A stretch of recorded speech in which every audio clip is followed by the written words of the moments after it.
नमस्कार दोस्तों, मैं हूं आपकी अपनी प्राची अधिकारी। एक मामला आया है कानपुर का जूही सफ़ेद कॉलोनी, यानी कि जूही कॉलोनी आपने सुना होगा, जहां धर्मांतरण के बहुत कार्य होते थे। अगर ये वही कॉलोनी है और if I am may not wrong तो ये वही अगर कॉलोनी है तो इसका मामला दोबारा से आया है। ये लव जिहाद का मामला है और इसी के साथ साथ मैं आपको ये मामला बताते हुए चलती हूँ। अकरम नाम का एक आदमी, अब ये थोड़ा अलग तरह का जिहाद है। इसमें क्या है कि अकरम ने अपनी बहन से कहा, सुनो तुम हिंदू जैसा गेटअप रखो, हिंदू अपना नाम रखो और जहाँ भी तुम जाती हो अपना नाम हिंदू बताओ, और जो भी, उसने कहा मैं ऐसा क्यों करूँ, उसने कहा जो भी तुम्हें हिंदू लड़की दिखेगी उससे दोस्ती करो और हो सके तो नाबालिग लड़की हो उससे दोस्ती करना और उस लड़की को फंसा के घर लेकर आना। फिर मैं उससे अच्छी बातें करके उससे चक्कर चलाऊँगा। अफेयर चलाने के बाद उसको हम धर्मांतरण करेंगे। और वैसे भी हमारे वहाँ तो शादियाँ जायज़ हैं। तो अकरम की बहन ने यही करा, उसने अपना नाम नेहा वगैरह रख लिया, कोई न्यूट्रल नाम, क्योंकि नेहा तो हिंदुओं का नाम भी होता है और मुस्लिम लोग भी रखते हैं। तो उसके बाद क्या हुआ कि जो अकरम था उसने, उसकी बहन गई और वो ऐसे ही खोजबीन करने लगी, उसे एक लड़की मिल गई और वो हिंदू लड़की जो थी बेचारी, वो हिंदी लड़की जो थी किदवई थाना क्षेत्र में आता था उसका। तो उस लड़की के साथ इसने क्या करा,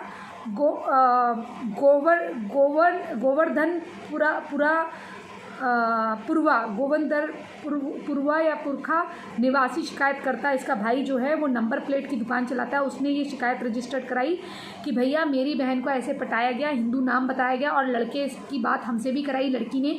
हमने सोचा आने वाले समय में उसकी शादी कर देंगे, क्योंकि वो 18 साल की होने वाली थी लड़की, 18 साल की होने वाली थी। और जैसे उसका जन्मदिन आया तो लड़के ने जन्मदिन के बहाने उसके साथ शारीरिक संबंध बनाए, उससे प्रेम का दावा करा।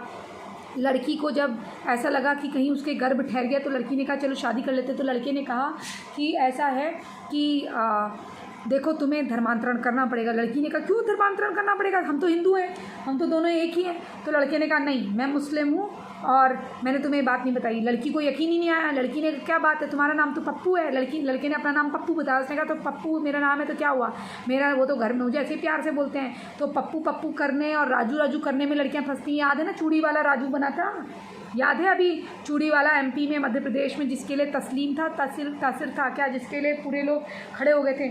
उसने अपना नाम जो है राजू बताया था। ना जाने ऐसे कितने राजू कितने पप्पू हैं आपकी बहनों पे आके गड़ाए हुए।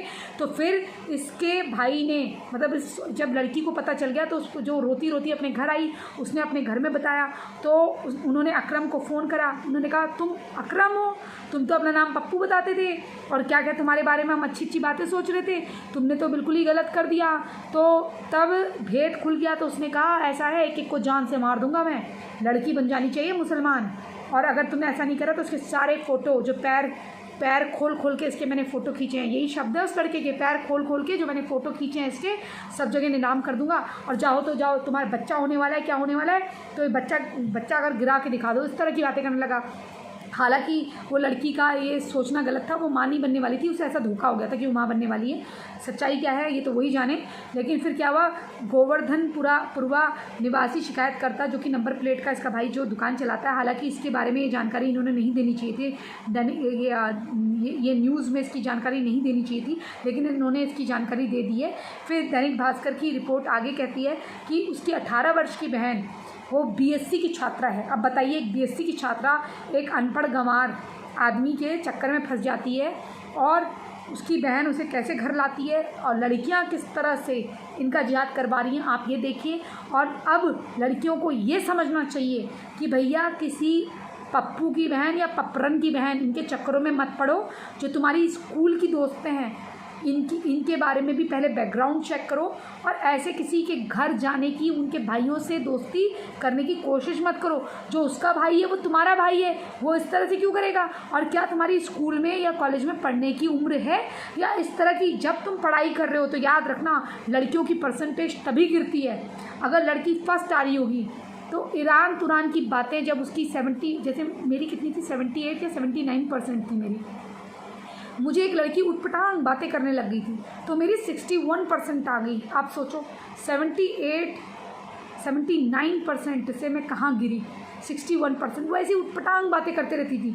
वो लड़की वो थी जैसे होमो टाइप की होती है ना, कि मैं तुझे प्यार करती हूँ, मैं ये करती हूँ, तू हीरोइन लग, तू ये है, तू वो है, इस तरह की बातें करती थी, खून से लेटर लिखना। तो ऐसा भी लड़कियाँ करती हैं। तो ऐसी चीज़ों को, ये मैं आपको अपना एग्जाम्पल देके इसलिए कर रही हूँ कि इस तरह की चीज़ों से आपका नुकसान होता है। ये मन भटकाने वाला अलग एग्जाम्पल है, लेकिन मैंने आपको इसलिए बताया यहाँ पर कि अगर आप पढ़ाई कर रहे हो, आपका बीएससी कर रहे हो, आपका एक एम है, तो उस एम में आप रहो। अगर जहाँ आपने पढ़ाई के बीच में लाओगे, देखो मेरी 78-79% कहाँ आके मैं फंसी, मतलब अगर मैं परसेंटेज अपनी सही कैलकुलेट कर रही हूँ तो वो परसेंट मेरा कहाँ चला गया। सोचो, कहाँ मैंने 5 सब्जेक्ट में डिस्टिंक्शन करा था, 83 मार्क्स थे मेरे, तो कहाँ मेरा वो परसेंटेज कितना लो हो गया। अगर मुझे वाइवा वगैरह के मार्क्स नहीं मिले होते तो मैं तो फिर सेकंड डिवीज़न हो जाती। तो ये समझ रहे हैं आप, इसका इम्पैक्ट मेरे बीबीए में भी रहा। बीबीए में मेरी फर्स्ट डिवीज़न खाली एक नंबर से मेरी फर्स्ट डिवीज़न रुकी। अब आप सोचो मेरे लिए कितना नुकसान रहा है। अगर मैं अपना कंसंट्रेशन रख देती, मैं उसकी बातों पे ध्यान नहीं देती, क्योंकि क्या होता है, भले ही मैं कहूँ तू पागल है यार, मेरे से बात मत कर, लेकिन वो दिमाग में कहीं ना कहीं बातें रहती हैं। तो ऐसे लोगों से दोस्ती से करने से अच्छा है कि एकला चलो, जो मैं अब अपने ज़िंदगी में रणनीति है, कोई दोस्त नहीं, एकला चलो। ये मेरा दोस्त, ये मेरा दोस्त है, ये मेरा भाई, मेरा बाप।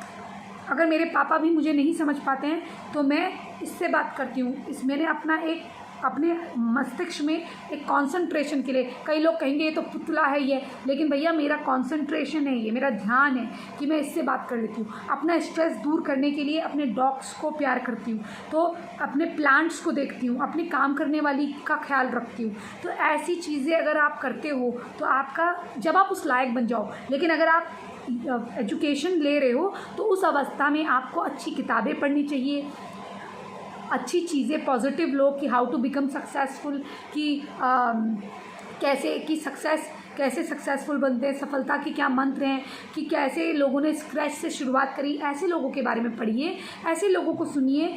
आप देश विदेश की जो कुछ भ्रम फैले हुए हैं, उन भ्रम पे जो लोगों ने पीएचडी करा है या उन चीज़ों पे, उन विषयों पे पीएचडी करा है, कई मैं विदेशी पत्रकारों को सुनती हूँ, मैं देखती हूँ, मेरे मित्र हैं, उनसे बात करती हूँ, डिस्कशन करती हूँ, तो मेरा नॉलेज बढ़ता है। समझ गए ना यार? ऐसा नहीं, अगर आपका जिस क्षेत्र में आपका नॉलेज आपको चाहिए, अब यार मैं कहूँ मेरा पॉलिटिक्स में अगर नॉलेज है या मेरा परिवार वैसा रहा है, तो ज़रूरी नहीं कि आपका वैसा हो सकता है आपको कृषि में, जैसे आपको ताज्जुब होगा कि कभी कभी मैं कृषि दर्शन देखती हूँ, जब मुझे लगा कि मेरे वहाँ ये जो मेरे वहाँ पेड़ है इसमें फूल क्यों झड़ रहे हैं और कब वो मादा फूल आएंगे, तो मैंने कृषि दर्शन देखा, मैंने यूट्यूब में देखा कि मादा फूल किस टाइप के होते हैं, और फिर मेरे वहाँ वो तुरई के लंबे लंबे पेड़ आए। जो चीज़ मैं नहीं भी खाती थी मैंने वो चीज़ खाई, क्योंकि वो मेरे घर की थी। तो आप ये सोचिए मुझे शौक़ कैसा है, तो मैंने अपना शौक़ एक समय के साथ डेवलप करा है। आज मुझे आप कोई बीज बनाना बोलिए तो आपको तज्जुब होगा, मुझे बीज बनाना आता है।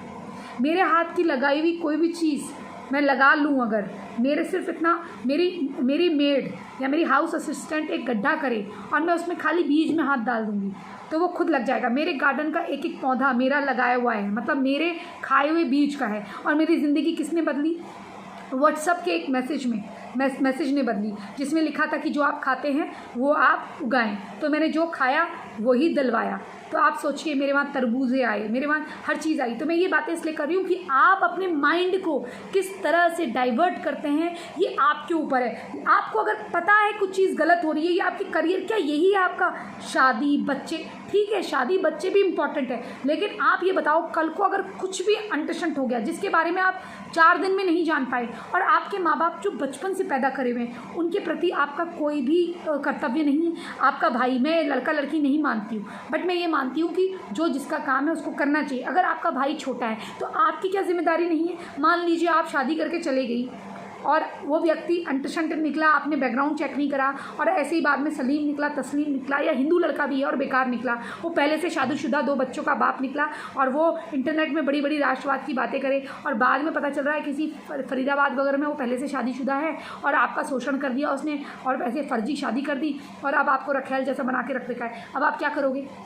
क्या करोगे आप? तब आपकी पढ़ाई लिखाई नहीं, कुछ नहीं, वो आपको मारेगा पीटेगा भी, आपकी बदनामी होगी, आपकी फ़ोटो खींच के रख देगा, फिर क्या करोगे आप?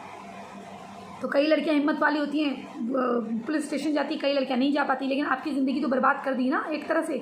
आपको एक तरह से उसने यूज्ड तो कर दिया ना, यूज्ड बना दिया आपको। अब शोषण कर दिया, उसके तो हो गया, उसका जो करना था, वो जेल में भी चला जाएगा। लेकिन ऐसे लोगों को एक्सपोज आप कब करोगे, या आपको एक्सपोज करने की ज़रूरत ही क्या है जब आप इन चक्करों में पड़ोगे ही नहीं। हालांकि अगर आपके साथ ऐसा हुआ है तो एक्सपोज करना चाहिए। जिन भी लड़कियों के साथ ऐसा इंटरनेट में बड़ी बड़ी बातें करने वाले लड़के इस तरह का फ्रॉड करते हैं, फंसाते हैं उनको, तो उनकी कंप्लेन आप ज़रूर लिखाओ और लोगों को के सामने उनके चेहरे से नकाब उतारो, ये ज़रूरी है, तो उनको पता चले राष्ट्रवाद की दुकान चलाने वाले कैसे कैसे लोग हैं। और दूसरी चीज़, ये जो लड़की है, ये बीएससी अगर अपना जो आपके छोटे भाई बहन हैं उनके प्रति आपका कर्तव्य बनता हो सकता है कि आप शादी करके चले जाओ, आपके पिता को कुछ हो जाए, तो फिर घर में जो छोटे भाई बहन हैं उनको तो वो जिम्मेदारी संभालने नहीं देगा सलीम। वो कहेगा इनका भी धर्मांतरण कराओ तब करूँगा। फिर क्या होगा, हो सकता है मदरसों में उनको भेजा जाने लगे, उनकी जो पढ़ाई लिखाई है जिसके लिए आपने धर्मांतरण कराया वही चौपट हो जाए सारी चीज़ें। तो इसलिए समझो, अपने लक्ष्य पे ध्यान दो और इतना अपने आप को बड़े सपने देखो, बड़ा बनाओ अपनी मेहनत के दम पे। कभी भी याद रखना, दूसरे की सफलता तुम्हारी स्वयं की कभी नहीं हो सकती। दूसरे की मेहनत, दूसरे का बोला, दूसरे का टीपा, ये दूसरे का ही रहता है। अगर मैंने कोई मेहनत करी है, मैंने अपनी बुद्धि और विवेक से कुछ बोला है, उसको कोई और ज्ञान लेकर बोले तो अलग बात है, लेकिन केवल दुकान चलाने के लिए मन घड़त बातें बनाकर, क्योंकि उसका एक कहीं से दाना पानी उड़ गया, तो ये दुकान चलाने के लिए अगर कोई कर रहा है ऐसा या कर रही है ऐसा, तो ये उसकी बात कभी नहीं रहेगी, क्योंकि मेरे मस्तिष्क से आए हुए ये विचार हैं वो मेरे ही रहेंगे। इसीलिए मैं आपको कह रही हूँ, अपने माँ बाप की बात पे ध्यान दो, अपनी जिम्मेदारियाँ समझो। आप लड़की हो या लड़का, अपनी बीएससी की पढ़ाई पूरी करो, आगे पढ़ो, अपना नाम करो। किसी अकरम, किसी पप्पू, किसी राहुल के चक्कर में भी पढ़ने की ज़रूरत नहीं है। जब समय आएगा तो अपनी चॉइस अपने माँ बाप को बताना, और अगर माँ बाप से कहना, और उस लड़के से भी कहना, रवि हो या राजेश हो, कहना प्लीज़ अपना पूरा बैकग्राउंड बताओ, अपने माँ बाप को मेरे घर में लेकर आओ। उनके अगल बगल में जो करवाते हैं ना पूछताछ कि इनका बेटा कैसा है, कितने सालों से रह रहे हैं, अगर वो कुछ ही सालों से रह रहे हैं तो उनसे पूछो कि पुराना पता क्या है आपका, तो पुराना पता दें वो आपको। आप उनका पूरा बैकग्राउंड चेक कराओ। हर लड़की के माँ बाप का हक है ये करवाना, और लड़की का करवाना है आप लड़की का भी करवाइए।